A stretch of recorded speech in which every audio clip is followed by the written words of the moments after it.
verset 1. Le chapitre 8, verset 1, juste dans le contexte.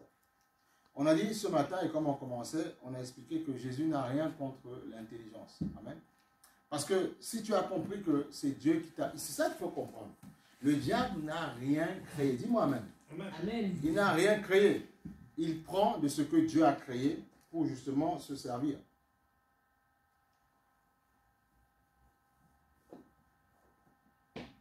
Mais le diable n'a rien créé. Amen. Il n'a rien créé. Il prend de ce que Dieu a créé pour faire. Voilà.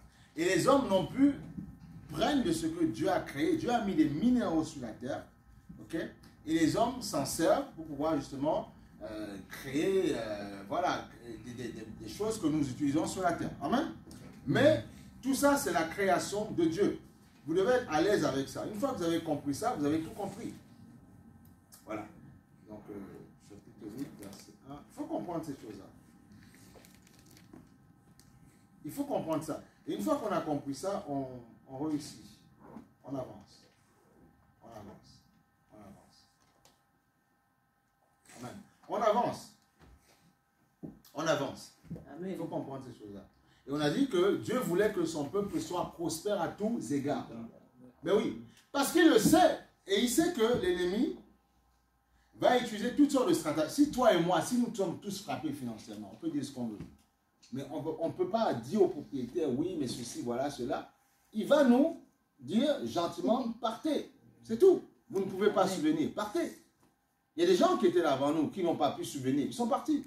Amen. Donc, nous devons comprendre que Dieu veut que tu sois prospère à tous égards. Alléluia.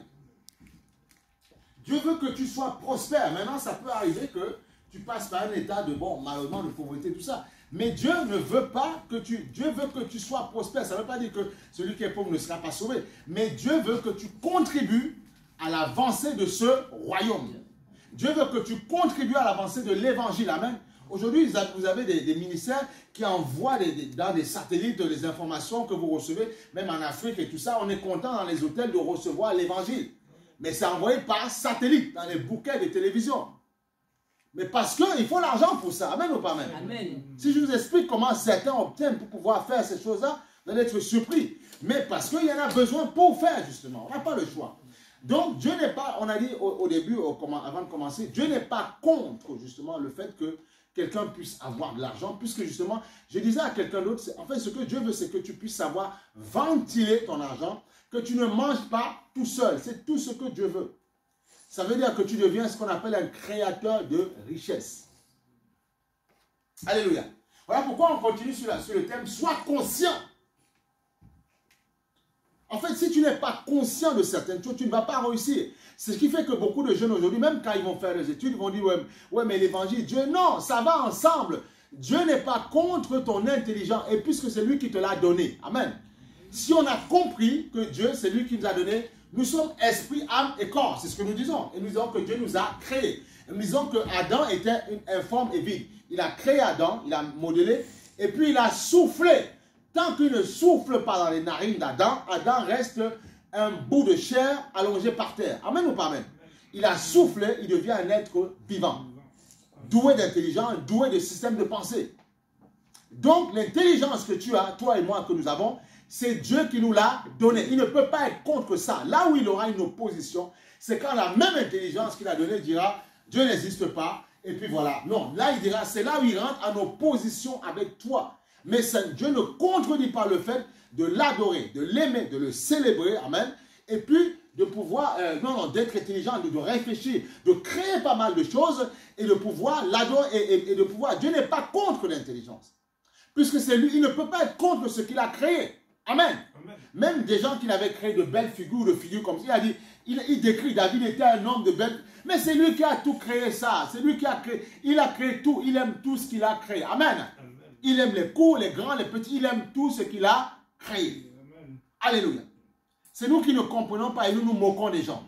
Quand quelqu'un est trop court de taille, on le prend comme quelqu'un qui va aller faire du cirque, amuser la galerie. C'est nous qui ne comprenons pas. Mais tout ce que Dieu a créé, il aime ce qu'il a créé. Après, nous, maintenant, nous préférons les géants, les grands, les petits. Oh, il est grand. Oh. Non, Dieu a tout créé parfaitement bien. C'est à toi de comprendre ce que tu as. Tu peux être très petit, mais avoir un don terrible et que les géants viendront justement puiser en toi. Même le président de certains pays, il y a des présidents, ils sont tout petits comme ça, ils mettent des talonnettes. Et c'est eux qui dirigent les grands. Vous voyez? Donc, et voilà. Donc il faut comprendre ça. Tout se passe, il faut que tu sois conscient du talent, du don que tu as en toi. Quand tu vois que tu arrives à faire quelque chose de manière facile, de manière simple, c'est ce talent, c'est ce don que tu as. Toi, tu dois le développer. C'est tout, c'est pas compliqué. Tu dois savoir identifier ce qui est en toi. Parce que tu dois être conscient que c'est Dieu qui m'a créé. Et Dieu n'est pas contre ça. Voilà pourquoi quelqu'un qui fait, un être humain peut créer tout ce qu'il veut, faire de grandes inventions. On va voir tout à l'heure dans la Bible qu'il y a des gens qui avaient cette intelligence-là, même que le roi Salomon les a appelés pour construire le temple. Alléluia. Amen. Dieu peut te donner la vision. Dieu peut te dire, il y a même des gens, même des prophètes, des prophétesses qui ont des grandes visions. Ils voient, ils s'imaginent, Dieu leur a dit, il fera un grand temple de 3500 places ou 4000, 6000. Mais qui va faire? Ce n'est pas toi. C'est les ferrailleurs, c'est les gens, les corps de métier qui vont venir faire. Maintenant, tu vas expliquer, même quand, par exemple, comment il s'appelle, le Seigneur avait donné à Moïse, en fait, il avait décrit le futur temple, comment ça allait être fait. Les poules de fer, toutes ces choses qu'il fallait utiliser. Mais il a utilisé des gens qui avaient le savoir pour faire. Ce n'est pas Moïse qui a pris la chose physiquement. Il a donné le plan. C'est comme si demain, tu veux construire une maison, tu dessines toi-même au crayon ce que tu veux et tu donnes à l'architecte qui va repeaufiner et qui va bâtir pour toi. Amen ou pas? C'est ça qu'il faut comprendre. C'est ça qu'il faut comprendre. Oui, il y a David, il y a Salomon aussi. C'est ça qu'il faut comprendre. David a préparé les matériaux et puis il y a Salomon qui a fini. C'est ça qu'il faut comprendre. Alléluia. Il faut comprendre ces choses-là. Regarde. Tu vas comprendre. Tu vas comprendre. Je vais te faire comprendre. Tu vas comprendre des choses. Parce que souvent les gens ne comprennent pas. Ils mettent en opposition. Dieu n'est pas contre ça. Moi, je veux que mes enfants, comme d'autres enfants, aillent très loin. Je les pousse au maximum pour ça. Ah oui? Tu dois vouloir ça. Tu dois désirer ça. Tu dois désirer ça. On va aller sur 1 Roi, chapitre 7, verset 14. 1 Roi, chapitre 7, et même dans le verset, non, 1 Roi, chapitre 7, verset 13. Dieu n'est pas contre ça. Il ne faut pas être contre, ou bien il ne faut pas jalouser les gens qui ont de la facilité pour faire telle ou telle chose. Non. Toi, tu as un domaine. Cherche ton domaine. Amen. Cherche ton domaine et on va envier ton domaine. Le problème, c'est qu'on se focalise trop sur ce que certains savent faire et comme on élève ces choses-là, on pense qu'il n'y a que ça. Non! Il y a des gens aujourd'hui qui ont développé certains domaines qu'on pensait être de basse classe, qui ont développé certains domaines et tout le monde cherche ça maintenant. Pour organiser leur grande réception, ils ont besoin de ces personnes-là. Aujourd'hui même, les gens qui sont des grandes écoles de commerce se battent pour, on va faire les trucs, les machins pour vendre les burgers. Et ils gagnent de l'argent. Et tout le monde court après ça. Ah, vous voyez. Parce qu'il y en a un qui s'est levé qui a dit, vous dites ça, vous n'avez pas compris. Moi, je sais le talent que je vais peaufiner, je vais faire avec tout ça, je vais améliorer, vous allez voir. C'est comme ça. Améliore juste le talent que tu as. Que quand les gens viennent dire, waouh, c'est vous qui avez fait ça. C'est vous qui avez fait ça. C'est ça. Mais parce que tu dois être conscient du don que tu as. Regarde. Il dit 1 Jean chapitre 7, verset 13. Le roi Salomon, tu vois, fit venir de Tyr Hiram, tu vois, fils d'une veuve de la tribu de Nephtali et d'un père tyrien. Donc tu vois qu'il n'est même pas de son peuple. Amen. Mais tu vois qu'il a la vision. Son père prépare les matériaux. Puisque David avait préparé les matériaux pour le temple. Mais Dieu lui a dit, toi tu as du sang dans les mains, ce n'est pas toi qui vas faire. C'est ton fils qui va le faire à ta place. Amen. Amen. Voilà. Il dit ceci. Il dit, tu vois, qu'il travaillait sur les reins. Tu vois, il travaillait les reins, tu vois, ce matériau-là. Et était rempli de sagesse, d'intelligence, tu vois. Sagesse, d'intelligence. L'intelligence te permet de faire quelque chose et la sagesse te permet d'améliorer, de peaufiner, d'arrondir les bords. Amen ou pas amen? Ok? Et c'est souvent parce que les hommes de ce monde, ils sont intelligents, mais ils manquent de sagesse. Du coup, ils fabriquent des choses qui demain deviennent des choses qui vont nous détruire. Amen. Ah oui. pour votre intelligence, la centrale nucléaire, la même manière que ça t'éclaire et tout ça, la même manière que ça t'éclaire et tout ça, ça devient quelque chose qui devient compliqué et dangereux après pour nous. Parce que c'est des bombes qu'il y a partout comme ça. Mais bon, voilà. Juste la petite information. Oui, alléluia. 1 Roi chapitre 7 verset 14. 1 Roi chapitre 7 verset 14. Donc, il dit qu'il travaille sur les reins qui étaient remplis de sagesse, tu vois, voilà, remplis de sagesse. Il est intelligent. Et de savoir, tu vois, de savoir. Donc, le savoir introduit la connaissance, l'intelligence. Le savoir, tu vois. Pour faire toutes sortes d'ouvrages, des reins, tu vois. Toutes sortes d'ouvrages. Travailler les reins, comme ceux qui travaillent le fer, l'aluminium, tu vois. Il le plie, le tord, il fait, tu vois. Mais il avait l'intelligence pour ça. Amen. Est-ce que, avant de commencer, on a dit qu'il priait beaucoup? On a dit qu'il avait reçu ça. Amen. Voilà. Il faut comprendre. Mais ça, j'essaie de vous expliquer, il faut comprendre. Chrétien, pas chrétien, quand même. Oh. Ah. Tu vois, tu vois, voilà. Laisse ça pour les lapins, mais pas pour toi, tu vois. Pour faire toutes sortes d'ouvrages des reins. Il arriva auprès du roi Salomon. Amen. Il exécuta tous ses ouvrages. Amen.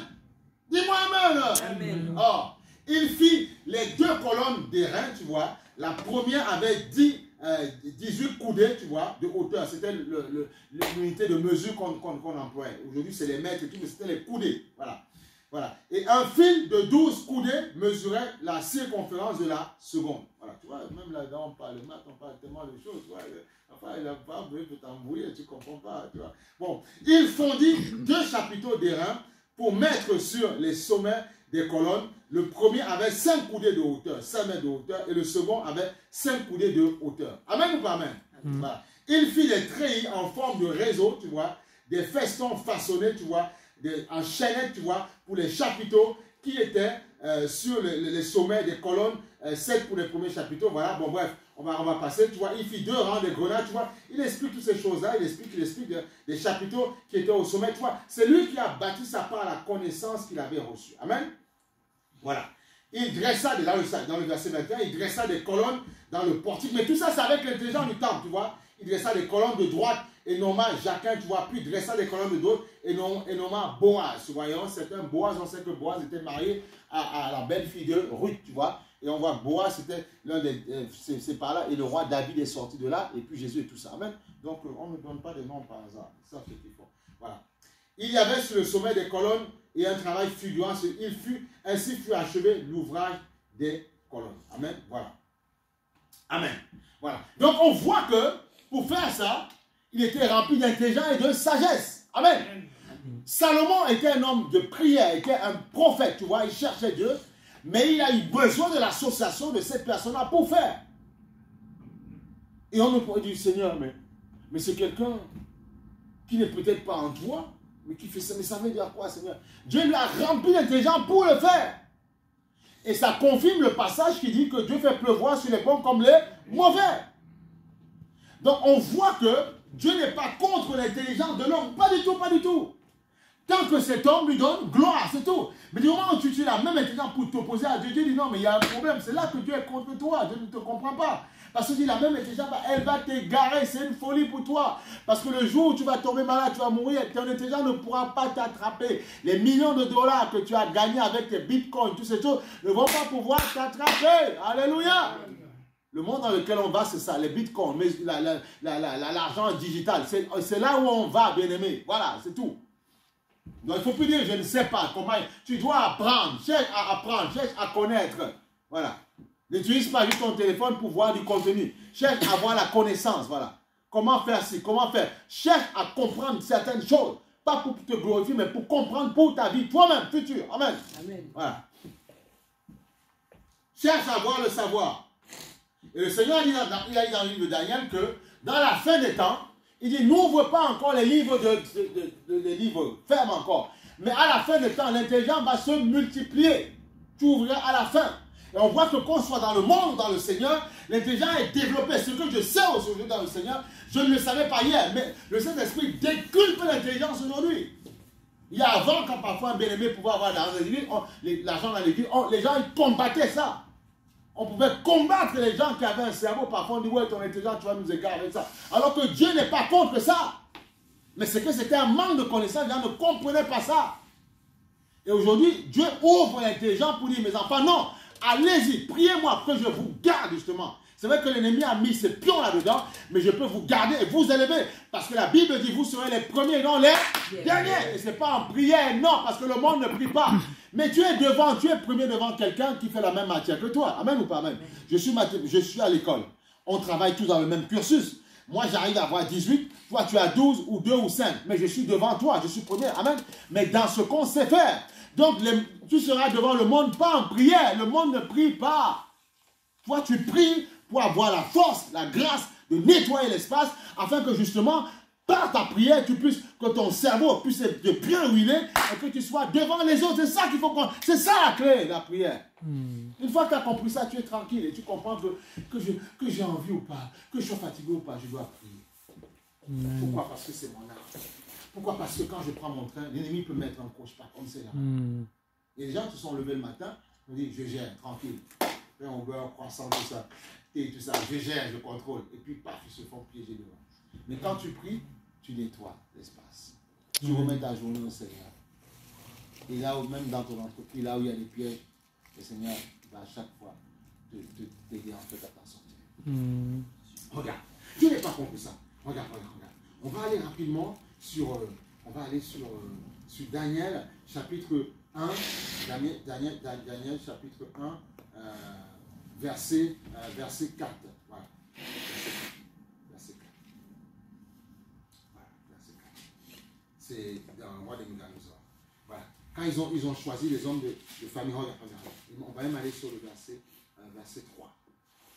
Le roi donna l'ordre à Ashkenaz, chef de ces eunuques que tu vois, d'amener quelques-uns des enfants d'Israël de race royale et famille noble. Parce qu'à cette époque, c'est les races royales et familles nobles qui avaient le savoir, l'intelligence. Oui, les gens du petit peuple n'avaient pas cette... Aujourd'hui, maintenant, c'est divulgué. Aujourd'hui, c'était comme ça. C'est eux qui avaient le savoir. Amen. Ils avaient ça. Donc, il va choisir là, parce qu'il sait que ceux-là, ils ont une connaissance que les autres n'ont pas. Ah oui, mais il faut comprendre, c'est comme ça. Aujourd'hui, nous sommes tous des rois, des princes. Aujourd'hui, que je sois le fils de quelqu'un qui fait un métier selon le monde qui n'est peut-être pas noble, je suis un enfant de Dieu, je suis super, je fais partie, je suis un prince et un roi. Amen. Voilà pourquoi tu as tout à fait à gagner, à comprendre que tu es un prince et une princesse. Je ne suis pas un prince et une princesse de par mon père et ma mère. Quoi qu'il y en a qui sont princes déjà par la naissance. Mais je ne suis pas prince de ça. Je suis prince de ça parce que je suis un enfant de Dieu. J'appartiens à un royaume. Donc tu as tout à fait gagné. Que je sois né dans un village bizarre, je suis un prince. Et puis il dit de race famille royale, 2 jeunes garçons sans défaut, tu vois. Waouh, corporel, c'est quelque chose. Beau de figure, doué de sagesse, d'intelligence et d'instruction, capable de servir dans le palais du roi et à qui l'on enseignerait les lettres et la langue des Chaldéens. Est-ce que Dieu a été contre ça? Non. Il faut le savoir. Parce qu'il savait que Daniel en aurait besoin pour pouvoir parler devant les rois, pour avoir de l'éloquence. Amen. Voilà. Donc Dieu n'est pas contre ça. Il faut arrêter. Non. Dieu veut que quand tu viens... L'église, c'est un lieu où on enseigne. Ce n'est pas seulement un lieu où on fait rababababa, shidabababa. Ça, déjà, le rababa, tu dois comprendre pourquoi tu pries en langue. C'est que ça te sert à quoi? Le prier en langue, c'est la langue des anges. C'est une langue merveilleuse. Une langue mystérieuse, une langue puissante. Mais il y en a comme les chrétiens qui ne comprennent pas ce qu'il fait.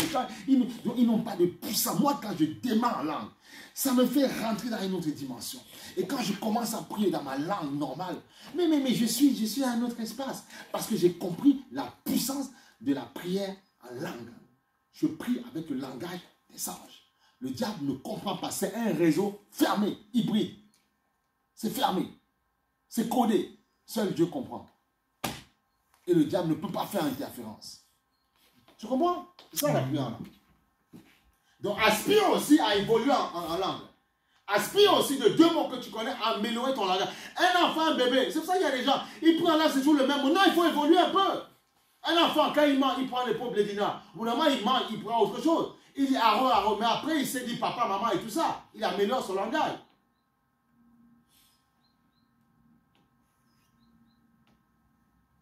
Ah oui. Alléluia.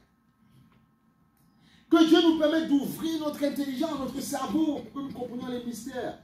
Donc tu vois que là, on voit que Dieu n'est pas contre l'intelligence charnelle, puisque c'est lui qui l'a créé, c'est lui qui a créé ce qu'on appelle la matière grise. C'est lui qui l'a créé.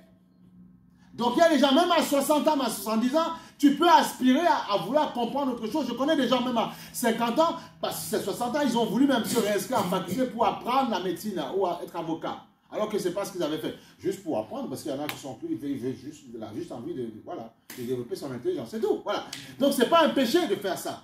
Mais là où Dieu voit un problème, c'est quand tu refuses justement de pouvoir adorer Dieu, de pouvoir aimer Dieu. C'est là que Dieu voit un problème. Donc ne nous disons pas que l'histoire de je crois en Jésus et je suis dans le repos, on est tellement dans le repos qu'on se dit on n'a plus besoin de rien faire. Non, tu dois être un créateur de richesse. Amen ou pas amen? Amen. Tabitha a été une dame qui vendait des pagnes, elle était une entrepreneuse. Et elle faisait du bien autour. Comment elle faisait du bien autour d'elle? Parce qu'elle vendait. Elle faisait du bien. Amen ou pas amen? Amen. C'est pour ça qu'elle pouvait faire du bien autour d'elle. Et comme elle avait tout ça, elle arrivait justement à bénir le peuple. Et voilà pourquoi ils ont dit non, il ne faut pas qu'elle meure. Parce que, bien aimé, vous ne savez pas, si vous bénissez beaucoup de personnes, financièrement, vous les aidez les orphelins. Il y a même des orphelins qui prient pour toi. Et même là, bon, il y a des gens, il ne faut pas les attaquer. Tu veux les détruire. Tu veux les finir parce que tu penses qu'ils n'ont que toi comme réseau. Mais il y a un orphelin qui se rappelle qu'un jour, un tel monsieur, une telle dame m'a donné un livre, m'a donné à manger. Et toi, tu pries pour qu'il meure. Tu dis non, toi, tu as des problèmes. Il y a un orphelin là qui a avancé grâce à cette personne. Et toi, tu veux détruire cette personne-là. Même si la personne, Dieu dit non, je me souviens de ce qu'il a fait. Voilà pourquoi il y a des gens, bien aimés, voilà pourquoi faites de bons actes, de bonnes choses. Ça va vous garder dans le jour mauvais. Et quand on voudra vous détruire, tu diras non, il y a une personne qui n'avait rien, telle personne l'a relevé. Donc je n'oublierai pas ce que telle personne a fait. Amen. Amen. Maintenant le bien.